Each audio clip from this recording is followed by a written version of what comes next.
Hermano Israel Rivera Echeverri, hermano de los hijos del Inmaculado Corazón de María, los misioneros claretianos. Qué gusto saludarlo, hermano. Muchas gracias, Alejandro. Bienvenido a esta casa de Villa Claret. Villa Claret, que está en un barrio muy querido por los antioqueños. Villa Sofía también. Un espacio que usted disfruta muchísimo, ya lleva aquí 15 años en medio del jardín y de una casa de retiros preciosa que usted ha ayudado a construir. Yo me siento muy complacido de poder visitar cada vez que voy los lugares de los misioneros claretianos, porque me encuentro en los mismos espacios como la forma de vida, como el estilo de vida, como la espiritualidad que les ha dejado Monseñor Claret. Muchas gracias por recibirnos y vamos a comenzar a hablar de lo que ha sido su vida en esta comunidad que tanto bien le ha hecho a la sociedad. Lo primero que quiero preguntarle es que me sorprende el nombre, Israel. ¿Es usted de una familia muy religiosa? Sí, nuestra familia era de raigambre campesina y de unos fundamentos católicos muy profundos, inclusive que otro hermano mío también lleva un nombre bíblico, Rafael Arcángel. El nombre el mío sí es Israel solo. ¿Cuántos hijos, hermano? Nosotros fuimos 6 hermanos del primer matrimonio porque mi madre quedó viuda muy joven, dejando los 6 hijos y se volvió a casar al año. Del segundo matrimonio tuvo 3. Del primero salió un sacerdote y mi persona religioso, y del segundo otro sacerdote. El primero fue claretiano y el otro fue de la diócesis de Buga. Nació entonces en Buga, en la ciudad Milagro, en el Valle. En la ciudad Milagro. El 5 de junio del 46. De 1946. ¿Qué recuerdos tiene de la ciudad? Una ciudad muy tranquila, nunca pues con el apogeo que hoy tiene. Prácticamente un pueblo pues movido por el acontecimiento pues, del milagroso, pero cada vez ha cogido más fuerza. Ahí nació la vocación suya. En Buga nació mi vocación porque yo vivía cerca a la Basílica de los Redentoristas, la que regentan los Redentoristas. Y fui acólito por ahí más o menos de 9 a 10 años. Y un padre ayer Bechaus, que era redentorista, me motivó para entrar al seminario de los Redentoristas en Popayán. Ahí estudié 3 años y al final me retiré y opté por entrarme a la comunidad de los misioneros claretianos. Usted ingresó a la comunidad en el año 63, en Sasaima, más o menos a los 16 años y medio. Correcto, a los 16 años y medio ingresé en Sasaima, un pueblo cercano a Villeta, en Cundinamarca, más o menos a 2 horas y media de Medellín. ¿Qué le decía el Señor en ese tiempo? ¿Por qué descubría que podía dedicar su vida a la misión? Yo cuando a mí se me antojó entrar a la comunidad, después de haber estado estudiando 3 años, como dije antes, donde los misioneros redentoristas, llegué a Medellín en unas vacaciones de una Semana Santa. Yo tenía ahí un hermano que era de las escuelas cristianas, Rafael Arcángel, y le pregunté dónde habían unos misioneros. Me dijo, aquí al diagonal. Él estaba dirigiendo un colegio llamado San Carlos, que ya no existe, y al frente estaba la parroquia de Jesús Nazareno, y me dirigí ahí, y entonces me entrevisté con el superior, y luego pues con el encargado de las vocaciones, y pues muy pronto ingresé a la comunidad. Y ahí fue creciendo en sabiduría, digamos. Antes de partir para Bogotá, yo viajé un 18 de abril y entonces entré al templo y mirando la imagen del corazón de María que está arriba en el camarín, le dije, corazón de María, que este viaje que voy a hacer a la comunidad de los claretianos no sea para regresarme dentro de 8 días, sino para permanecer fiel para siempre. Y esa fue mi convicción, y desde un principio convencido que mi vocación era para hermano, vocación laical. Al principio los seminaristas que también convivían ahí en el seminario de Sasaima decían: hombre Israel, ¿y tú por qué no estudias, sigues para sacerdote? Yo nunca me dio la tentación. Yo tenía claro que mi ideal era para misionero hermano. ¿Por qué esa claridad? Porque ya había estado estudiando en Popayán con los redentoristas, y el director espiritual de esa época, allá en el seminario de Popayán, me dijo un día, en una conversación que tenía esporádicamente con él, me dijo que mi vocación la veía él más orientada a lo laical que a lo clerical. Y lo que me dejó muy clara esa idea, y realmente nunca me ha arrepentido en los años que llevo, jamás. Si yo muriera y volviera a nacer, volvería a ser misionero hermano en la congregación. Qué bueno encontrar esa convicción. Hermano, usted hizo el noviciado en este lugar precioso en el que nos encontramos, y digamos que tuvo el apoyo del padre Ignacio Montoya, quien era el superior de la casa en ese momento. ¿Qué recuerdos tiene del padre? ¿Qué impronta le dejó? ¿Qué marca le dejó a usted en el corazón? Correcto, yo tomé hábito, la sotana que nos daban en esa época, el 7 de diciembre de 1965. Y en enero, en ese año, se separó la provincia de Bogotá y la de Medellín, o se creó, porque apenas existía la de Bogotá, entonces se creó la de Medellín. Y en enero me tocó viajar, no con el grupo de mis compañeros que ya estaban acá, sino con otro sacerdote, porque tenía un problema en una rodilla. Estaba en tratamiento, entonces me postergaron el viaje para enero. Aquí vine en enero, hice mi noviciado hasta el diciembre de 1966, que terminé el noviciado y fui enviado en mi primer destino a Manizales, Caldas. Pero hablemos del noviciado. ¿El padre Ignacio le deja una huella a usted, le deja una impronta, algunos de los maestros? ¿Qué recuerda de esa época de novicio? El padre Montoya fue un personaje para mi vida religiosa. Fue fuera del corazón de María, el Padre Clarí de Jesucristo, fue el personaje que me llevó, porque me respaldó desde el momento en que me recibió en Jesús Nazaret en Medellín, hasta que después fue mi director espiritual, mi confesor, fue mi maestro de novicios, y realmente pues el que defendió mi vocación, porque yo tuve después algún problema de salud grave en una rodilla, y los superiores habían determinado que como todavía no había profesado, que debía irme a la casa, y el padre dijo: el hermano no se va, yo respondo por su vocación.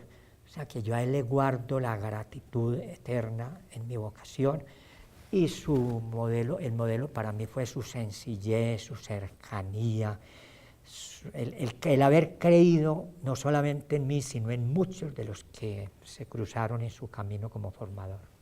Hizo los votos el 7 de diciembre de 1966, y tengo también aquí que hizo la profesión perpetua el 8 de diciembre de 1971.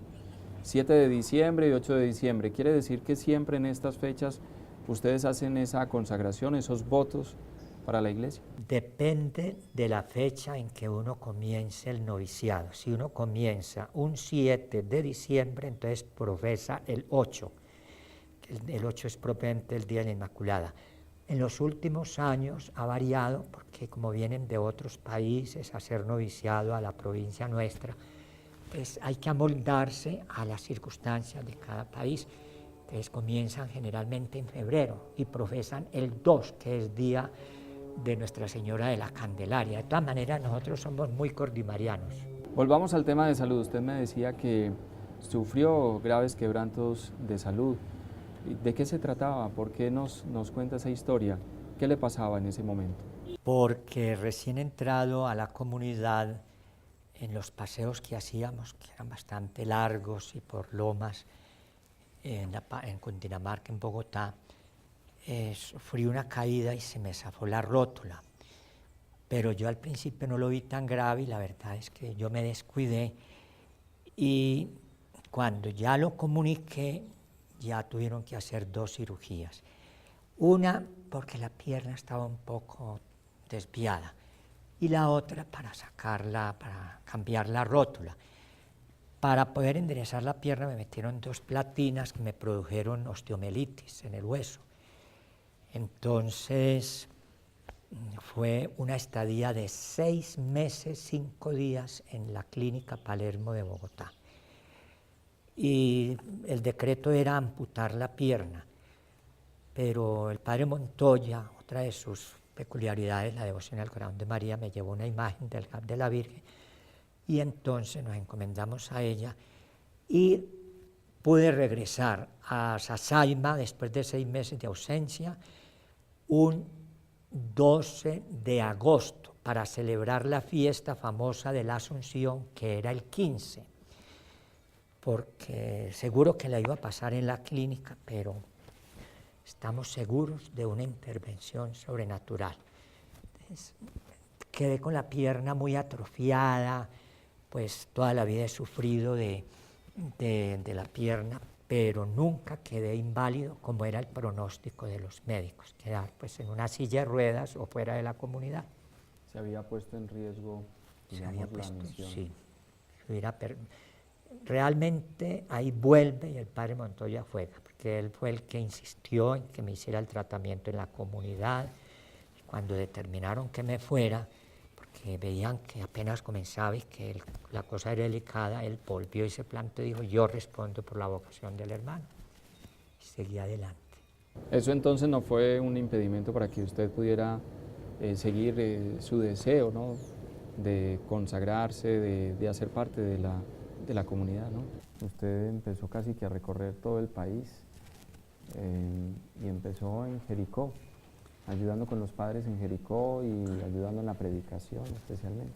En Jericó fui trasladado en el año 1968 y ahí fue cuando comencé correrías en los campos con un misionero muy querido, el padre Emilio Gómez, que era el que dirigía la misión y me llevaba, pues nos íbamos a caballo por todas las veredas y ahí me inicié yo en el campo propiamente misionero con los campesinos. Ahí estuve un tiempo y luego ya comencé otras correrías. Luego usted vuelve a Cali, donde va a colaborar con la parroquia y el colegio de Colseguros. ¿Qué pasa en ese momento de su vida? Sí, en Cali estuve en un barrio llamado Colón, que era de un estrato muy bajo, la gente demasiado pobre. Ahí trabajé durante 12 años, aprendiendo muchas cosas. Realmente mi experiencia parroquial fue allí donde yo la aprendí, fue como mi universidad apostólica en esa parroquia. Luego me pidieron el servicio de colaborar en clases de educación religiosa en el colegio Claret que tiene la comunidad de allí mismo en Cali. Estuve pues mucho tiempo ahí dando clases. Sí. Ahí es donde usted empieza a descubrir esa pasión de fondo que es la catequesis, el trabajo con los jóvenes, con los niños, y en esto usted se vuelve un experto total, ¿no? Sí, fue como mi pasión, la catequesis, inicialmente con niños, luego con prejuveniles y luego con jóvenes. Tuve algunos cursos en Bogotá, en varios lugares, y pues realmente me sirvió porque cuando fui al colegio, que no me gustaba dar clases escolarizadas, el rector, que era el padre Orlando Hoyos, me dijo, tranquilo, de las clases como usted se sienta bien, pero me gusta que nos colaboren en el colegio. Entonces eran clases dinámicas porque el trabajo de escolarizado es muy distinto a unas clases pues como muy cuadriculadas. Entonces yo me valía de muchos medios, de audiovisuales, de láminas, de cassette, porque en esa época no existían los CDs, en fin, y con sociodramas, eran catequesis dinámicas que yo cada día aprendía más de parte de los muchachos y de parte de lo que yo mismo tenía que analizar para poder prepararme.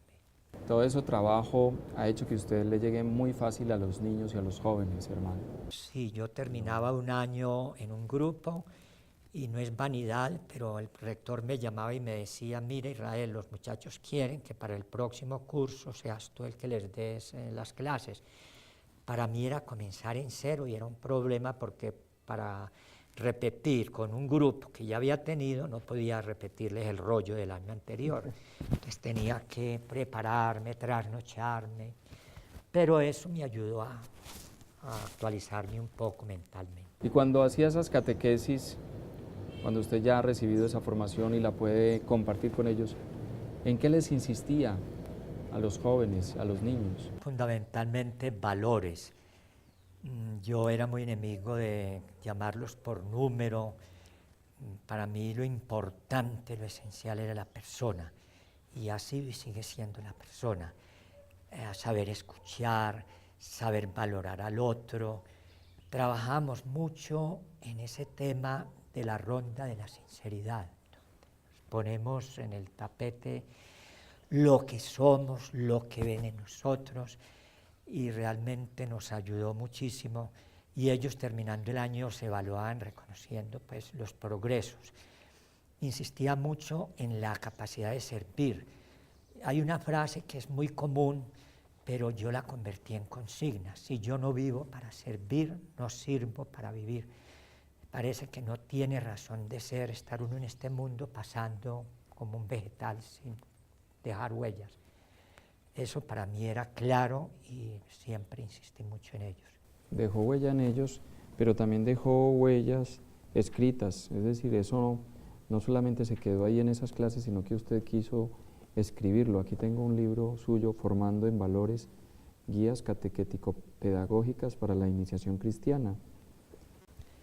Fueron precisamente los temas que, pues varios de los temas que yo trataba con los jóvenes, con los grupos, y los tenía en apuntes, a lápiz o en lapicero. Luego los fui pasando a máquina de la tradicional, y alguien formal, un claretiano, me los pasó en computador, porque yo en esa época no sabía manejar computador, estaba de moda, y hasta que una persona muy querida para mí, que hoy es obispo de Valledupar, Monseñor Oscar Vélez, que en esa época era rector del Colegio Claret en Cali, me dijo: Israel, ¿tú por qué no pasas esos apuntes a limpio y yo te los publico para la provincia, una carpetica? Y así lo hicimos, y ya con el tiempo me los metieron en computador y me dio por publicar un libro, y ese es el que hoy se llama Formando en Valores. La mayor parte de esos temas era de los que yo trataba con los muchachos, y ahí están la metodología, la dinámica, los textos bíblicos, pues lo que realmente yo hacía con ellos en las clases. Que a mí me chocaba mucho decir voy a clase, porque incluso evitaba estar en el mismo sitio, el salón. Yo procuraba, como el colegio es campestre, utilizar espacios abiertos, o sea, borrar esa estructura de un colegio clásico. Y entonces a los muchachos les encantaba y las clases eran dinámicas. Ellos partían mucho de ellos. Yo era muy enemigo de discursos, de palabrería, y siempre que yo decía algo decía, bueno, y esto lo estaré cumpliendo yo, porque temía mucho que fuera incoherente del discurso a la realidad. Luego, en el 72, usted fue destinado para la parroquia del Carmen en Sincelejo. Viene haciendo un recorrido por toda Colombia. ¿Cómo es esta experiencia ahora en su vida? Una experiencia extraordinaria. Me dediqué desde que llegué a lo que siempre me gustaba, la catequesis con niños y al trabajo con jóvenes. Como es un pueblo pequeño y las familias pues son muy cercanas, mi primera tarea fue comenzar a visitar hogares. Y entonces, si yo entraba a esta casa, tenía claro que tenía que ir a la siguiente, porque la gente no perdona que uno tenga particularidades, y para mí eso era claro. Si en una casa hay muchachos, que uno va porque hay muchachos; si hay muchachas, entonces uno tenía que ser imparcial. Y en ese sentido procuré pues visitar los hogares que más pude, y de ahí fue que configuré un grupo juvenil muy recordado. Duré año y medio allí en Sincelejo y luego pasé a Cartagena un corto tiempo. Luego ya volví a Colón, en la parroquia de Cali, donde permanecí muchos años. Siempre con la catequesis. Con la catequesis, esa ha sido mi pasión hasta los últimos años en que ya el destino me cambió para otras cosas. Llega un momento muy importante donde usted es invitado por el gobierno general de los claretianos para que haga parte de un trabajo, unos talleres que se están haciendo con los hermanos en un proceso de renovación que viene inspirado por el Concilio Vaticano II. ¿En qué consistía ese trabajo? El tema fundamental era la identidad laical en la congregación, o sea, la vocación del hermano. Y en los temas que tratamos, pues se aclaró mucho el enfoque, la misión de los hermanos, y yo aproveché para tomar apuntes, y de ahí saqué un folletico que nunca lo publiqué, sino que lo conservo como a nivel personal, pero lo publiqué como para unos pocos, pero ahí realmente que guardo un buen recuerdo y se me aclararon cosas de lo que para nosotros en la congregación representa el misionero hermano. Por ejemplo, ¿qué cosas? O sea, que el hermano tradicional era como para oficios domésticos, era como un empleado más en la congregación.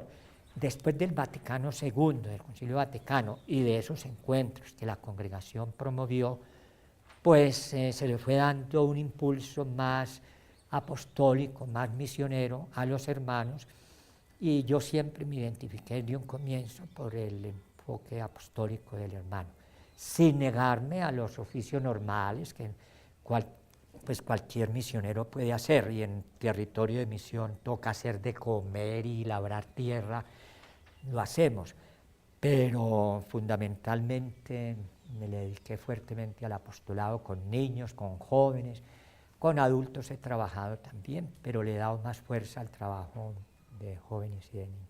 Se recupera entonces el apostolado del hermano dentro de la comunidad. Exactamente, sí. En la provincia tenemos la fortuna de que los últimos hermanos que han ingresado con un enfoque directo a lo pastoral, pastoral bíblica. Ahora hay varios hermanos como formadores, educadores, hay encargados de los seminaristas, o sea que realmente ha servido como todo ese espíritu de renovación de la iglesia y muy particularmente de la congregación.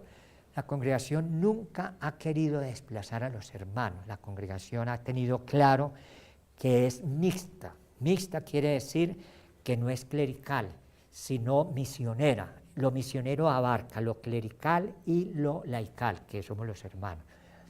Pero la Iglesia Católica en la Santa Sede no permite que las congregaciones que tienen sacerdotes pues sean laicales o que se denominen mixtas, sino clericales. Pero si fuera por la congregación misma, no.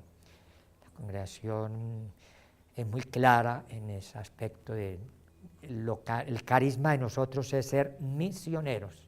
Lo presbítero o el presbítero o el hermano entra a un segundo grado, eso pues no tiene que ver.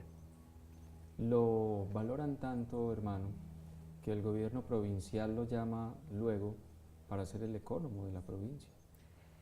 De un momento a otro, y estando yo en Pereira como ecónomo local, porque tampoco había aceptado ser ecónomo ni siquiera local en ninguna parte, y al llegar allí me propusieron y estuve 3 períodos de ecónomo local en Pereira. Terminando el tercer período había capítulo provincial, que es la asamblea máxima que tiene la provincia para evaluar la actividad del gobierno provincial y nombrar nuevo equipo o renovar si es del caso. Y me toca la suerte de entrar con mucho temor. Realmente los primeros 6 meses fueron terribles. Llegué a creer que no era capaz. En un momento en que le renuncié al entonces provincial Óscar Vélez, y que ahora es obispo, dije: Óscar, esto no es para mí, me siento muy mal, pero me dijo tranquilo, ánimo, si se siente mal vayan del médico, pero yo lo respaldo. Y terminé los 3 años, a los 3 años me renovaron y terminé, pues completé 5 periodos Sirviendo como de 3 años. O sea, una gran parte de la... Sí, un de la periodo vida, significativo, con mucha sencillez, porque yo nunca porque era el ecónomo de la provincia, nunca, cuando me presentaban como el ecónomo provincial, pagaba escondedero a una baldosa porque yo nunca he sentido el poder como que sea para mí o que sea lo que fundamenta la vida. Lo principal para la vida es el servicio. Y creo que por ahí enfoqué mis energías y de pronto creo que sí, porque no era por mis mayores cualidades, sino de pronto por la disponibilidad. Eso creo que fue el secreto de mi servicio en la economía provincial. Buen catequista, fue buen predicador, un buen apóstol. Bueno, predicador no, pero por lo menos catequista, sencillamente, porque uno nunca puede sentirse lo mejor en lo que le toca, pero sí, es una cosa curiosa. Yo creo que he sido más autodidacta en todo lo que me ha tocado, en la catequesis, en la economía, y un gran valor que Dios me regaló es que consulto mucho. Alguien me llegó a decir que yo por qué consultaba tanto. Entonces yo le dije, porque dicen que el consultar, que la persona bruta es la que no consulta. O sea, no consultar es propio de brutos. Entonces yo no creo pues ni que sea muy inteligente, pero sí tenemos que ser pues prácticos y entonces yo todo lo que yo hago, en todo lo que sea posible, consulto. Y creo que demasiado, pero no me arrepiento, porque las cosas que uno trata de hacer es con el mejor deseo de que queden bien. A lo que iba con esto es que buen catequista, buen apóstol y buen administrador también, porque lo que estamos viendo aquí con Villa Claret es evidente, ¿no? Viviendo aquí, aunque combino mi estadía aquí con mi vida comunitaria en la Casa Provincial en Medellín, viviendo aquí voy a cumplir 3 años, pero encargado de la casa sí llevo más de 15 años, porque siendo ecónomo 14 años me tocó estar al frente de la casa y realmente la provincia me apoyó para pues hacer significativas inversiones y mejorarla bastante. Y ahora que ya estoy directamente y encargado de la misma, pues le he puesto el corazón y el alma como es mi consigna, hacer lo que me toca hacer bien hecho. Es un gusto estar aquí, hermano, porque uno descubre un paisaje muy grande, lo que nos revelan las flores, los jardines, las habitaciones, la casa misma, es que hay una persona que se ha encargado de cada detalle de Villa Claret, en este barrio tan bonito que queremos tanto como es Villa Sofía. ¿Qué espera usted de esta casa? ¿En qué quiere que se convierta? ¿Qué quiere que sea? Pues que se convierta en una casa de espiritualidad donde asistan todas las personas que se sientan bien, religiosos, religiosas, sacerdotes, profesionales, jóvenes, y que no solamente vengan a realizar una experiencia, sino que yo pueda compartir mi experiencia misionera y comparta mi carisma claretiano.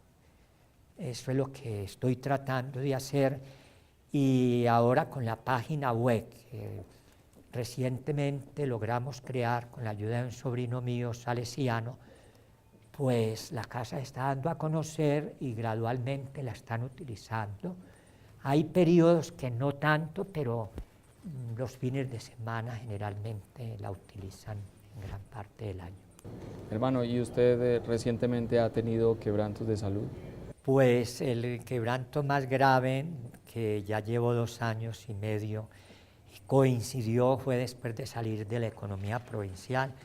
Me declararon un tumor maligno en la próstata y eso fue un golpe durísimo, pero me puse en las manos del Señor, del corazón de María y en manos de médicos permanentes, y en este momento me lo tienen controlado el cáncer, y aunque con las radioterapias, que fueron 39 azotes duros, sin embargo voy saliendo adelante, me produjeron efectos secundarios delicados, pero ahora me siento muy recuperado y con nuevos ánimos de seguir luchando. La ventaja es que no le he guardado dieta a esta enfermedad. No he tenido necesidad de quedarme solo, guardé 10 días cuando me hicieron una cirugía ahora en el pasado mes de febrero de la uretra, muy delicada, que el médico no me daba garantía y sin embargo el Señor permitió que saliera adelante y me ha dado muy buen efecto. Finalmente, cuando usted entra en oración con el Señor, en la intimidad con Él, ¿qué le dice? ¿Qué le expresa? ¿Cuál es su oración? Le agradezco el don de la vida que me ha regalado, porque llegó un momento en que yo creí que no vivía más, y mi vocación, que ha centrado toda mi existencia, mi comunidad, mi congregación y la gente que me ha ayudado a poderme realizar. Pues hermano, muchas gracias por recibirnos, por contarnos así, digamos a grandes rasgos, la historia de su vida, pero sobre todo gracias por haberla donado en el servicio del Señor a través de los hermanos. Eso los misioneros claretianos se lo van a agradecer toda la vida y la iglesia, porque necesitamos hombres que nos sigan mostrando el camino, ¿no? Necesitamos hombres que le hablen especialmente a los jóvenes y a los niños de la grandeza, del amor, de la generosidad y la abundancia de Jesús. Muchas gracias por aceptar esta invitación. Muchas gracias, Alejandro, a Televida, por la visita, por esta entrevista que nunca había me imaginado. De modo que a usted mil gracias y deseo que para algo sirva después de